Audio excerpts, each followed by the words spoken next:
இது வந்து ரஜினி சார் மாதிரி ஒரு பெரிய நடிகர் சொன்னால் நீங்கள்லாம் கேட்பீங்க, ஒரு வேளை நான் சொன்னால் கேட்க மாட்டீங்களான்னு தெரியல. பரவாயில்ல, விட்டுருங்க, நோ ப்ராப்ளம். அது ஒன்றும் அது பிரச்சனை கிடையாது. ஸோ சொல்கிறேன். ஸோ யாருமே இல்லை, பின்புலம் கிடையாது, என் முன்னோர்கள் கிடையாது திரையுலகத்தில். நான், ஆர்கே செல்வமணி, இந்த பக்கம் உதயகுமார், எல்லாருமே வந்து போராடி வந்தவங்க தான். போராட்டம், ஒரு மிகப்பெரிய போராட்டம் இருக்கும். இது வந்து என் முன்னோர்கள் கிடையாது. நான் வந்து செத்து சுண்ணமாயிருக்கேன் சின்ன வயசில். மறைத்த என்னுடைய தகப்பனார்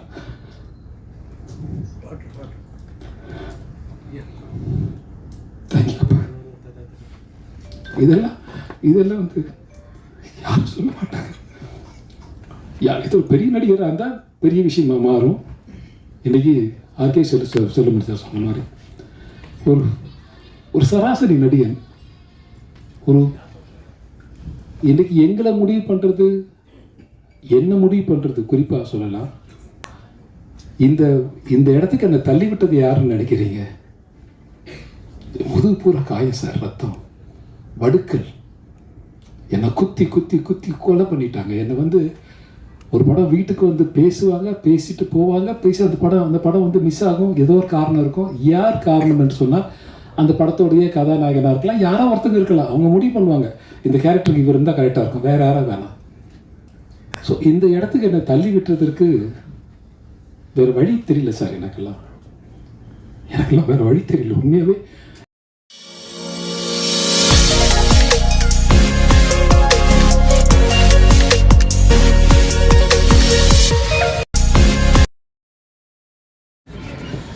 எல்லாரும் நல்லா இருக்கீங்களா? நான் எழுதி மேடையில் இருக்கிற என் நண்பர்கள்லாம் வந்து எழுதி கொண்டு வரலான்னு நினச்சேன். ஆனால் பேசுறதுக்கு நேரம் போதுமானது தெரியாதனால எதுக்கு எழுதணும்னு சொல்லிட்டு நான் எழுதாமல் வந்துட்டேன்.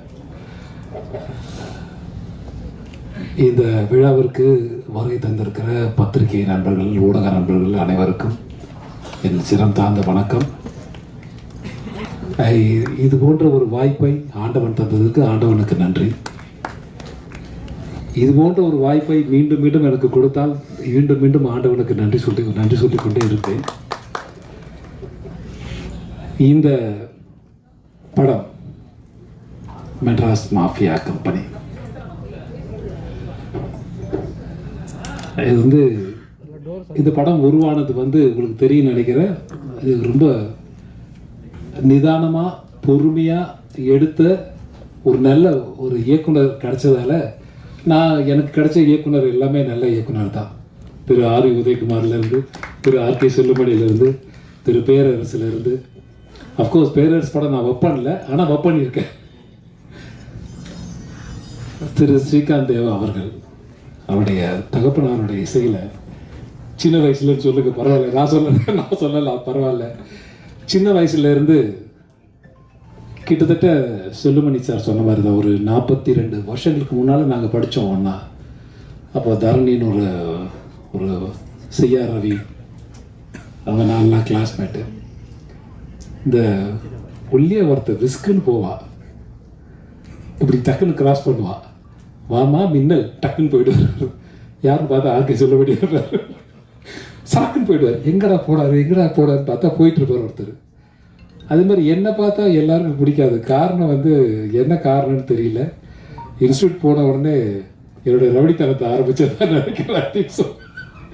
இன்ஸ்டியூட்டில் ஃபஸ்ட்டு கால் எடுத்து வைக்க போகும்போது ஃபீஸ் கட்டலான்னு போகிறேன் இன்ஸ்டியூட்டுக்கு. போனால் இன்ஸ்டியூட்டுக்கு அன்றைக்கி லீவு.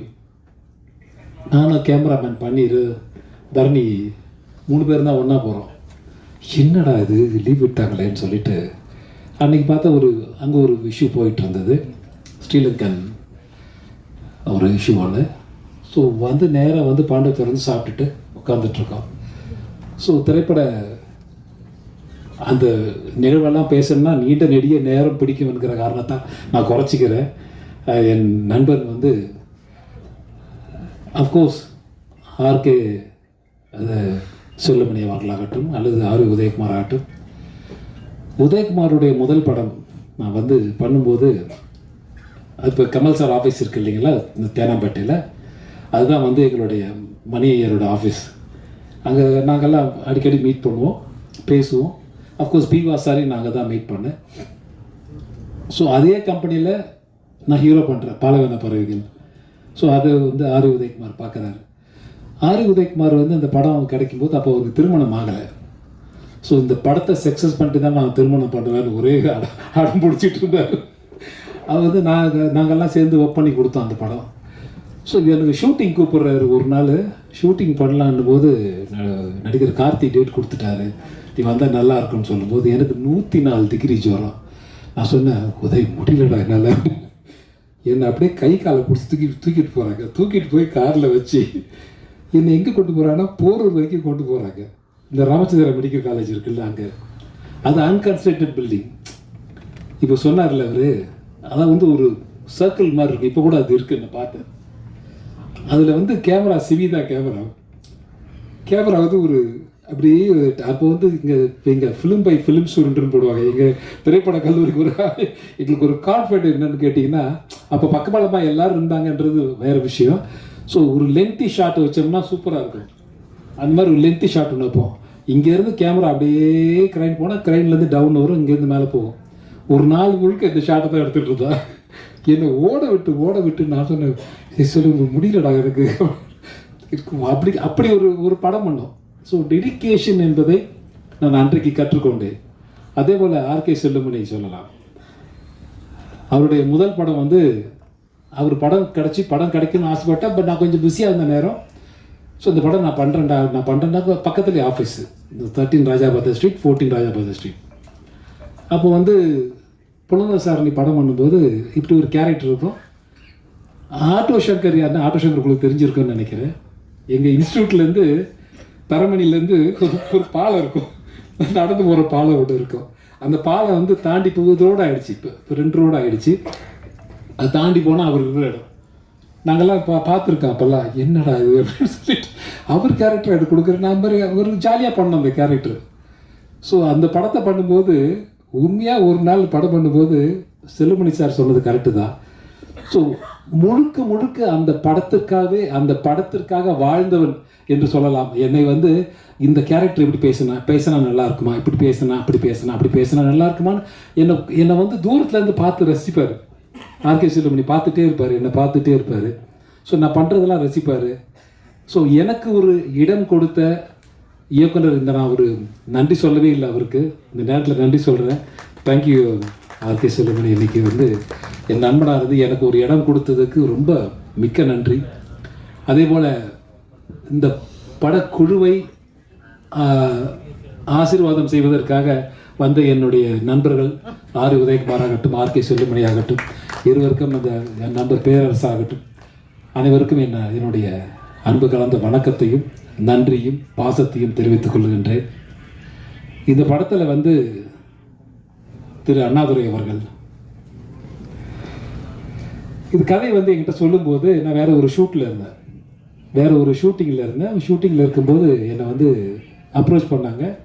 நான் வேண்டான்னு சொல்லிட்டேன். இல்லை, எனக்கு வேண்டாம் அப்படின்னு சொல்லிட்டேன். ஸோ திரும்ப என்னை ட்ரை பண்ணுறாங்க. திரும்ப நான் வேண்டான்னு சொல்கிறேன். ஞாபகம் இருக்கா உங்களுக்கு? டைரக்டர் பின்னால் நின்றுருக்காரு. ஸோ திரும்ப என்னை ட்ரை பண்ணுறாங்க. திரும்ப நான் வந்து லைன் ஃபுல்லாக கேட்குறேன், ஒரு தடவை ஃபுல்லாக கேட்குறேன் அப்படின்னு ஒத்துக்கிட்ட படம் தான் இன்றைக்கி மெட்ராஸ் மாஃபியா கம்பெனி, நீங்கள் எல்லாம் பார்க்குற படம் இன்றைக்கு. ஸோ இந்த படத்தோட தயாரிப்பாளர் என்னை அணுகும்போது நான் கேட்ட ஒரே ஒரு வார்த்தை, நான் கேட்ட எனக்கு சம்பளம் கொடுத்துருவீங்க, எனக்கு தெரியும், ஓகே. அதே போல் என்னை நம்பி வருகிற இந்த தொழிலாளர் இருக்காங்க இல்லையா, இந்த 24 கிராஃப்ட் இருக்காங்க இல்லையா, இவங்களுக்கெல்லாம் நீங்கள் சம்பளம் கரெக்டாக கொடுத்துருவீங்களா அப்படின்னு கேட்டேன். அந்த சம்பளத்தை ஒரு அப்பழுக்கு இல்லாமல் இன்றைய வரை கையிலே கொண்டு சேர்த்தவர் என்னுடைய அருமை நண்பர் அண்ணாதுரை. அண்ணாதுரை என்றால் சிஎன் அண்ணாதுரை கேள்விப்பட்டிருப்பீங்க நீங்கள் எல்லாம். காஞ்சிபுரத்தில் பிறந்தவர். அவர் வந்து எனக்கும் ஆர்கே செல்லுமணிக்கும் எனக்கு ஒரு சின்ன பந்தம் இருக்கு, அது வேற விஷயம். ஆனால் அந்த சிஎன் அண்ணாதுரை என்றைக்கு இறந்தாரோ அன்றைக்கு பிறந்தவர் தான் திரு அண்ணாதுரை அவர்கள். அந்த அதாவது வந்து இப்போ நான் ஒரு படம் பண்ணிகிட்ருக்கோம். இப்போ வாத்தியாரன்னு ஒரு படம். அதில் வந்து Karthi sir, Sathyaraj sir, Rajkiran sir, நான் எல்லாம் பண்ணுறோம். ஸோ அந்த கதையை கிட்டத்தட்ட அப்படி தான். எம்ஜிஆர் அவர்கள் தவறிய போது பிறக்கிறவர் தான் கார்த்தி சார்னு ஒரு கதை பண்ணோம். ஸோ இது அந்த மாதிரி பேரறிஞர் அண்ணா வந்து இறந்த நாள் என்று பிறந்தவர் தான் இந்த அண்ணாதுரை. அதனால தான் பேர் அண்ணாதுரைன்னு வச்சுருக்காங்க இவருக்கு. அதனால் இவருடைய மனைவி பேரில் வந்து இந்த படம் தயாரித்தார். இந்த பேசுகிற இந்த பெண்மணி இருக்கிறாங்க இல்லையா, அவங்க வந்து நான் பேசுகிற சம்பளத்தை எனக்கு உடனடியாக தந்தவர் இவர் என்று சொல்லுகிற அளவுக்கு இவர் வந்து ஒரு நல்ல தயாரிப்பாளராக இருக்கார். இது போல தான் நாங்கள் வந்து எதிர்பார்க்குறோம். இதுபோல் வந்து நடிகர்களும் இந்த போன்ற இயக்குநர்களும் இதுபோல் வந்து இன்னும் எதிர்பார்க்கறது தான். நாங்கள் வந்து சீக்கிரம் அதாவது உழைக்கிற உழைப்பாளி அதுக்கு தான் வேலை செய்கிறாங்க. இன்றைக்கி பணம் கிடைச்சா மகிழ்ச்சி அடையாதவங்க யாருமே கிடையாது. ஸோ அதனால் வந்து அவருக்கு என்னுடைய மனமார்ந்த நன்றியும் வாழ்த்துக்களும். இன்னும் நிறைய நீண்ட நெடிய பயணம் உங்களுக்காக காத்திருக்கு சார். இன்னும் எத்தனை பேர் உங்ககிட்ட காசு சொல்ல போகிறாங்கன்னு தெரியல. காசு சொல்லுவாங்க, இருந்தாலும் முடிவெடுக்க போகிறது நீங்கள் தான். இந்த படத்தில் என்னோட சேர்ந்து ஒர்க் பண்ண என்னுடைய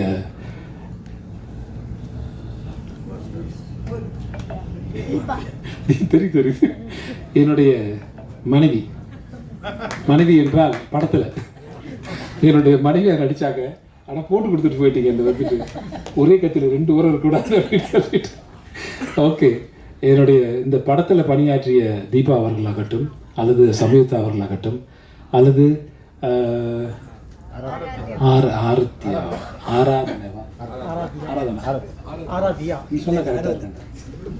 இவன் முகத்தை கொஞ்சம் ஞாபகம் வச்சுங்க எல்லாரும்.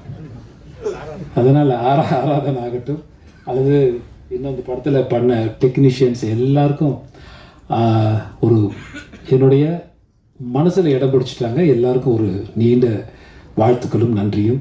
அதுபோக இசையமைப்பாளர் இவர் வந்து இவருடைய தகப்பனார் படத்தில் நான் பணியாற்றிருக்கேன். நான் வந்து ஃபஸ்ட் டைம் ஹீரோ பண்ணும்போது, ஃபஸ்ட் டைம் இல்லை, அப்போ வந்து அப்பா தான் மியூசிக் டைரக்டர்.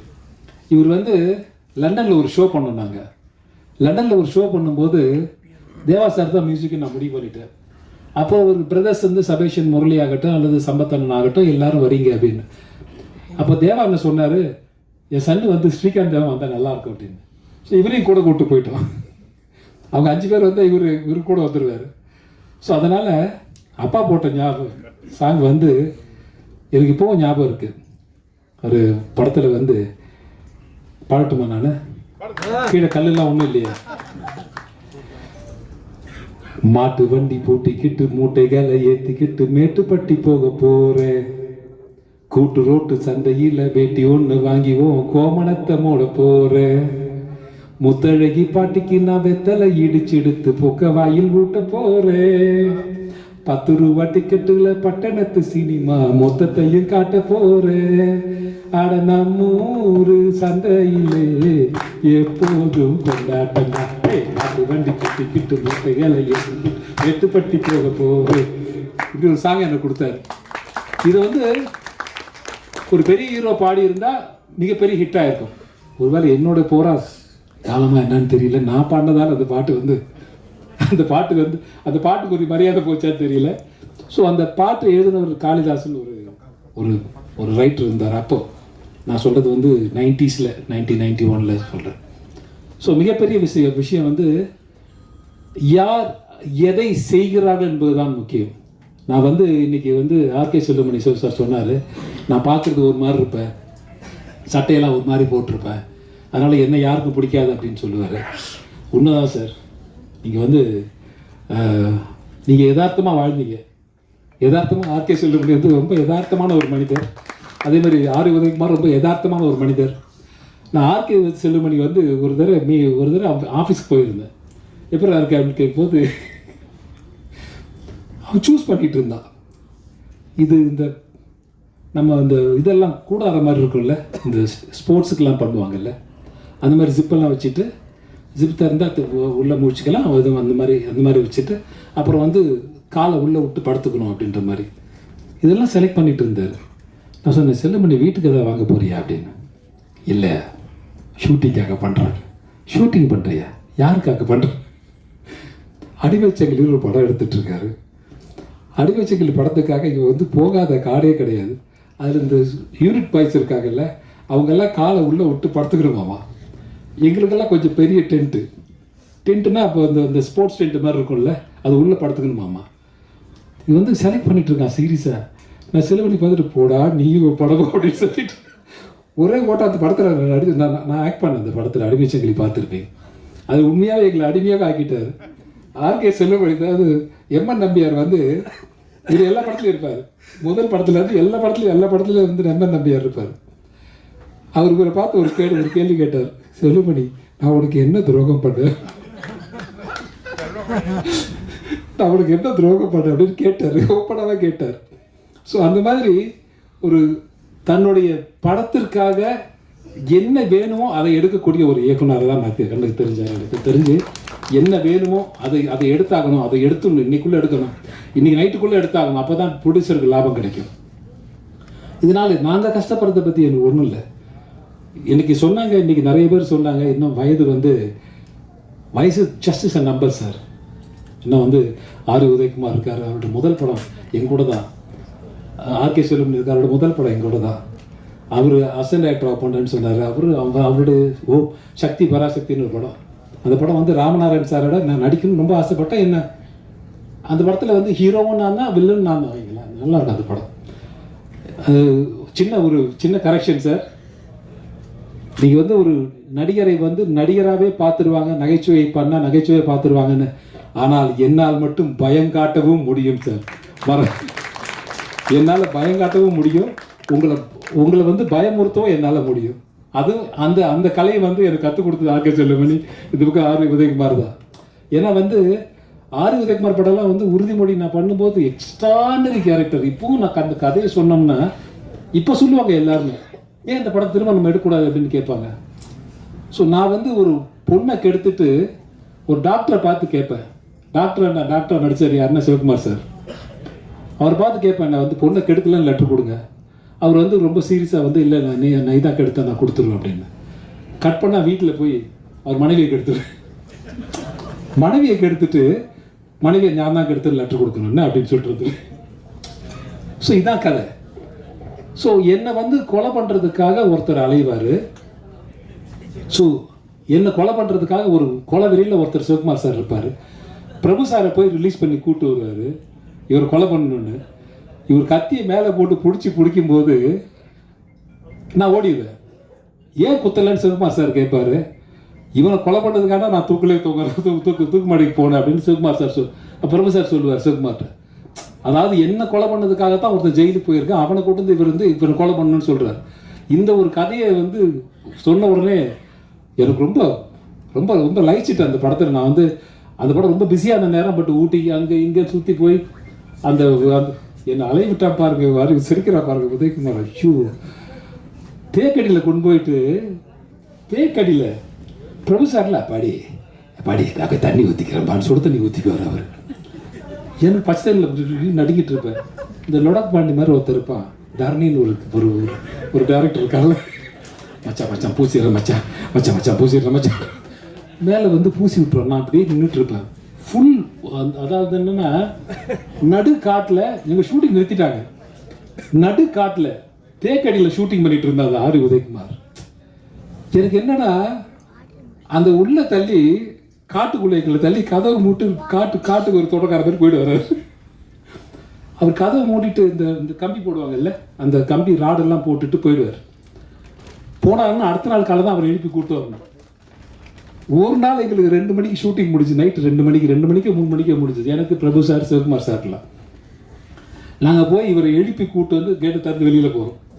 நான் சொன்னேன், உதய் இந்த மலை டேயில் பார்த்துட்டு இந்த மலையெல்லாம் பார்த்து நீ ஷூட்டிங் பண்ணி இந்த இடத்துல பள்ளம் நோண்டுறோம், இந்த இடத்துல ஒரு குடிசை போடுறோம், செட்டு போடுறோம், சூப்பராக இருக்கும் அப்படின்னு எடுத்துட்டீங்க.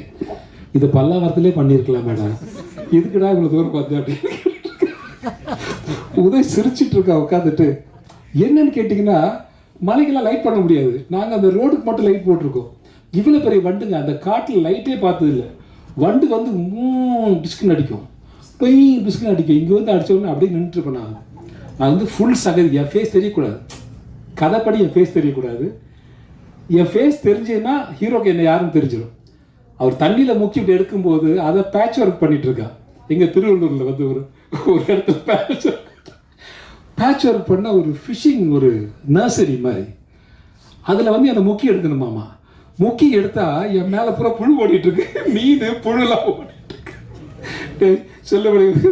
நான் சொன்ன உதயவரை விட்டுரு என்ன பிரபு சார் முக்கிய படி எப்படி ஒரு முக்கிய எடுத்துடுறோம். முக்கி எடுக்கிறார் என்னை போட்டு எனக்கு. ஐயோ, உண்மையாக சொல்ல போனால் இன்றைய வரை நான் திரையுலகத்தில் இருக்கிறேன் என்று சொன்னால் அதற்கெல்லாம் அடித்தளம் போட்டது இவங்க 2 பேரும் தான். ஏன்னா படாத கஷ்டங்கள்லாம், இந்த கஷ்டங்கள்லாம் பட்டு தான் நாங்கள்லாம் நடிகர் அன்றைக்கி வந்திருக்கோம். நீங்கள்லாம் பாராட்டுறீங்க. நீங்கள்லாம் வந்து இன்றைக்கி வந்து குழந்தைலேருந்து நான் பார்த்துருக்கேன், நிறைய பேர் சொன்னாங்க இன்றைக்கி. ஸோ அஃப்கோர்ஸ் பெருமையாக தான் இருக்குது. இத்தனை வருஷம் நம்ம சினிமாவில் இருக்குமா, ஒரு 40 ஆண்டு காலம் சினிமாவில் இருக்குமா, திரையுலகத்தில் இருக்குமா. இது வந்து ஒரு பணம் சம்பாதிக்கலாம், அது வேறு விஷயம் சார். ஆனால் பணமே வாழ்க்கையாடக்கூடாது.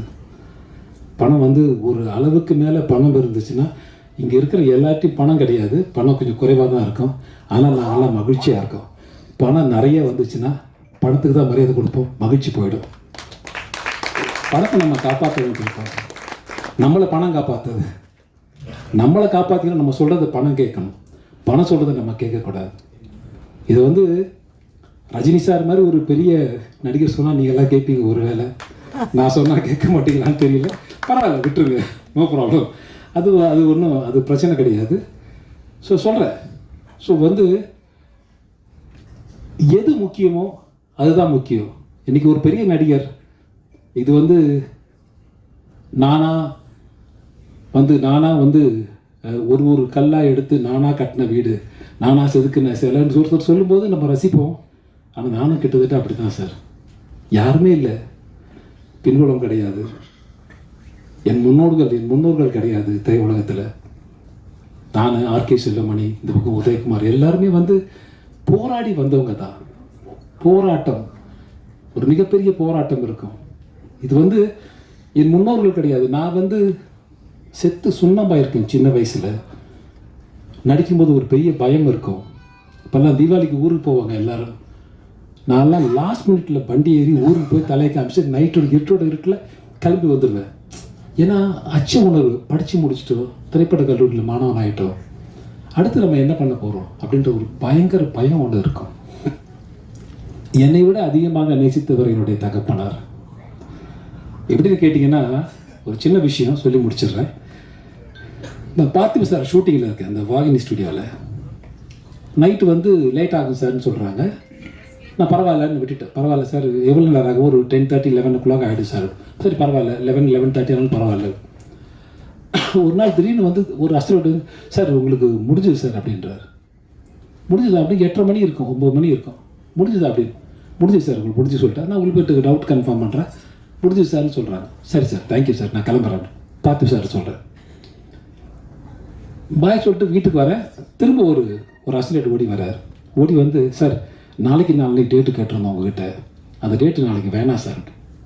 ஃப்ரீ பண்ணுறாரு என்ன. நாளைக்கு வேணாமா உங்களுக்கு? வேண்டாம். அப்படியே சார், நாளன்னைக்கு வேண்டாம் சார். So nice, thank you. இன்னொரு ஃபோன் வருது எனக்கு, அதில் என் தகப்பனார் தவறிட்டார் அப்படின்னு. ஸோ அவர் எவ்வளோ சினிமாவை நேசிச்சிருக்காரு. அவருடைய சாவுக்கு நான் போகணுன்றதுக்காக எனக்கு 2 hours முன்னாடியே என்னை வந்து சினிமாவிலேருந்து என்னை வந்து ரிலீவ் பண்ணிவிட்டு 2 daysக்கு நான் அவர் கூட, அவர் டெட் பாடி கூட இருக்கணுன்றதுக்காக 2 daysக்கு எனக்கு ஷூட்டிங்கையும் என்னை விட்டுட்டு என்னை விட அதிகமாக நேசித்தவர் என்னோடய தகப்பனார் என்று எனக்கு தெரிகிறது. என்னை விட அதிகமாக நேசித்தவர் எங்கள் அப்பா. இவன் இருந்தால் இந்த இந்த திரையுலகம் நன்றாக நான் இன்றைக்கு நடிகராக நிற்கிறேன் என்று சொன்னால் அதற்கு அப்புறம் ஒரு காரணம். இதெல்லாம் வந்து அன்றைக்கி நைட் பௌர்ணமி தான். இந்த பௌர்ணமி விழா நடக்குது, இந்த பாமக விழா நடக்குது. இந்த விழாக்கு நான் போயிட்டுருக்கேன். அந்த விழா தாண்டி தான் மகாபலிபுரம் வழியாக இந்த பக்கம் போனால் ஈஸியாக போயிடலாம். ஸோ நான் வீட்டுக்கு போய் தான் கிளம்பி போகிறேன். அப்போ போய் எங்கள் தகப்பனாரோட டெட் பாடியை பார்க்குறேன். பார்த்துட்டு நான் சொன்ன ஒரே விஷயம், உங்கள் கூட இருக்குன்றதுக்காக ஷூட்டிங்கெல்லாம் எனக்கு ஃப்ரீ பண்ணிக்கலாப்பா அப்படின்னு கேட்டேன் என் தகப்பனார்கிட்ட.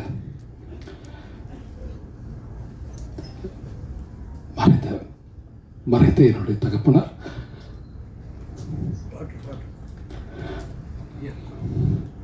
தேங்க்யூப்பா. இதெல்லாம் வந்து யாரும் சொல்ல மாட்டாங்க. இது ஒரு பெரிய நடிகராக இருந்தால் பெரிய விஷயமா மாறும். இன்னைக்கு ஆர்கே சொல்ல முடியாது சொன்ன மாதிரி ஒரு சராசரி நடிகன் இன்னைக்கு எங்களை முடிவு பண்ணுறது, என்ன முடிவு பண்ணுறது குறிப்பாக சொல்லலாம். எனக்கு போட்டியே இல்லைன்னு நினைக்கிறீங்க நீங்கள்.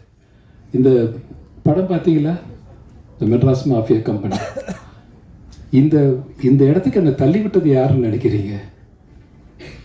முதுகு பூரா காயம் சார், ரத்தம், வடுக்கல், என்னை குத்தி குத்தி குத்தி கொலை பண்ணிட்டாங்க. என்னை ஒரு படம் வீட்டுக்கு பேசுவாங்க, பேசிட்டு போவாங்க, அந்த படம் மிஸ் ஆகும். ஏதோ ஒரு காரணம் இருக்கும். யார் காரணம் என்று சொன்னால் அந்த படத்தோடைய கதாநாயகனாக இருக்கலாம், யாரோ ஒருத்தங்க இருக்கலாம். அவங்க முடிவு பண்ணுவாங்க, இந்த கேரக்டருக்கு இவர் இருந்தால் கரெக்டாக இருக்கும், வேற யாராவது வேணாம். ஸோ இந்த இடத்துக்கு என்னை தள்ளி விட்டுறதுக்கு வேறு வழி தெரியல சார். எனக்கெல்லாம் வேறு வழி தெரியல உண்மையாகவே. இந்த மெட்ராஸ்கா இந்த படத்தில் நான் லீட் ரோலை பண்ணியிருக்கேன். அஃப்கோர்ஸ் லீட் ரோல், கதாநாயகன் கிடையாது, கதையினுடைய நாயகன், அவ்வளோதான். ஸோ அதனால் தயவு செய்து கலையை கலையாக பாருங்கள். இன்றைக்கி என்னுடைய சகோதரி ஒருத்தங்க பேசினாங்க, ரொம்ப நேர்மையான பேச்சு, நானும் ரசித்தேன் அந்த பேச்சு. திரையுலகத்தில் இன்றைக்கு நாம் படுகிற கஷ்டம், இன்றைக்கி நமக்குன்னு ஒருத்தர் வேணும்னா அப்படின்னா ஒரு 100 பேர் இருக்கும், அதில் 10 பேர் தான் வேணும்னா 10 பேர் சூஸ் பண்ணுற இடத்துல ஒருத்தங்க இருக்காங்க. அதனால் தயவு செய்து ஆர்கே செல்லுமணி போல, உதயகுமார் போல, பேரரசுலாம் இன்னைக்கு ஒரு மிகப்பெரிய இயக்குனர் தான், இல்லைன்னு சொல்லலை. ஆனால் நம்மளுடைய சாபக்கேடாக என்ன காரணம்னு தெரியல, ஒதுக்கி வச்சுட்டு இந்த பக்கம் ஒருத்தரை செலக்ட் பண்ணுறோம் நம்ம. ஸோ அதுலேயும் மிங்கிள் பண்ணி போயிட்டே இருக்கும். இந்த ஓடுற குதிரை என்றைக்குமே ஓடுன்ற மாதிரி அதில் தாண்டி போயிட்டுருக்கோம் பார்த்துட்டு. ஸோ அதனால் இந்த படத்தில் மெட்ராஸ் மாஃபியா கம்பெனி நாங்கள் குறித்த நேரத்துக்கு முடித்தோன்னா அதுக்கு முதல் காரணம் என்னுடைய இயக்குனர். எனக்கு டைமே கொடுக்க மாட்டார். எனக்கு டைம் கொடுக்காம அவர் ப்ராமோட்டிங் பண்ணுறத நான் பேசுவேன். இது ஒரு சீனாக இருக்கும், நானும் முனிஷ்காந்தெல்லாம் பண்ணியிருப்போம். இந்த சீனாக இருக்கும். நான் சொன்னேன், நீங்கள் பேச நான் எடுத்து பேசுகிறேன். தெலுங்கு படம் பண்ணி எனக்கு பழக்கம், அதனால் நீங்கள் பேசுங்க அப்படின்னு சொல்லிட்டு அவர் ப்ராமோட் பண்ணுவார். மழை வேறு பெஞ்சிட்ருக்கு. மழை பெய்யும் போது மழையில் அந்த சீன் எடுத்துகிட்ருக்கோம். முடிச்சுட்டு போகணும். உடனே போகணும். ஒரு 1 ஹவரில் ஷிஃப்டிங். ஒரு நாளைக்கு 5 சீன் 6 சீன் எடுப்பார் டேரக்டர். இவருக்காக நானும் ஒத்துழைச்சேன் இவருக்காக. ஏன்னா பரவாயில்ல சார், பரவாயில்ல, நீங்களே பண்ணுங்கள். இந்த ஆனந்தராய் தான் இந்த படத்தில் பார்ப்பீங்க நீங்கள். இதில் ஒரு டிஃப்ரெண்ட்டான கதை. இந்த கதை காலம் ரொம்ப புதுசாக இருக்கும். இது நல்ல படம் என்று உங்களுக்கு தோன்றினால், உங்கள் மனசாட்சிக்கு தோன்றினால் நீங்கள் நல்ல படம்னு எழுதுங்க. கண்டிப்பாக என் பத்திரிகை நண்பர்கள், இந்த ஊடக சமுதாயம் 4 தூணில் ஒரு தூண் மாதிரி நீங்கள் கொண்டு போய் சேர்க்கறதா இன்றைக்கி நல்ல படமா கெட்ட படமா. நல்ல படம் என்று நாங்கள் எடுத்திருக்கிறோம். நல்ல படத்தை நீங்களும் வரவேற்கின்ற நம்பிக்கை எனக்கு இருக்கிறது. இந்த படத்திற்காக உழைத்த அனைவருக்கும் நன்றி கலந்த வணக்கத்தை தெரிவித்துக் கொண்டு, எனக்கு காசு கொடுத்த தயாரிப்பாளர்லேருந்து காஃபி கொடுத்த தயாரிப்பு நிர்வாகி வரை, இன்றைக்கு அசிஸ்டன்ட் டைரக்டர்லேருந்து இன்றைக்கி பிஆர்ஓலேருந்து இந்த நிகழ்ச்சியை நடத்தின என்னுடைய சகோதரி ரோகிணி, அவங்க உள்ளே சொன்னாங்க, பேரை மறந்துட்டேன். பாருங்க, என்னோட மகளாக நடித்தாங்க அவங்க படத்தில். ஆனால் அவங்க பேரே நான் இன்னும் ஞாபகம் வச்சுக்கல. பேர் கேட்டு ஞாபகம் வச்சுருக்கேன். ஆராதரான் பேர் சொன்னாங்க அவங்க என்கிட்ட. இப்போ தான் பேரே கேட்டு தெரிஞ்சுக்கிறேன். அது என்ன பண்ணுறது சொல்லி பார்க்கலாம். தேங்க்யூ, ரொம்ப நன்றி. Thank you very much. உங்களுடைய நாங்கள் எதிர்பார்க்குறதெல்லாம் உங்கள்கிட்ட உங்களுடைய கைத்தட்டலும் வரவேற்பும் தான். இதை நான் பேசின ஒரு கலைஞனுக்கு உங்களை போன்ற ஒரு நல்ல வார்த்தை, நல்ல மகிழ்ச்சியான ஒரு வார்த்தை. நாங்கள் பழகிட்டோம். நல்ல படமா கெட்ட படமா, நல்லா ஓடிச்சுன்னா நல்லா ஓடிச்சு, ஓகே, வேறு வேலையை பார்க்கலாம். நல்லா ஓடனாலும் அடுத்த வேலையை பார்க்கலாம். அப்படி நினச்சிட்டு போகிற மாதிரி நாங்கள் நினச்சிட்டு போயிட்டே இருப்போம். அந்த மாதிரி நல்ல படம், இதை வாழ்த்தணும், வரவேற்கணும் என்று உங்களோடு கேட்டுக்கொண்டு இந்த படத்திற்காக உழைத்த அனைவருக்கும் நன்றி கலந்த வணக்கத்தை தெரிவித்துக் கொண்டு விடைபெறுகிறேன். நன்றி, வணக்கம்.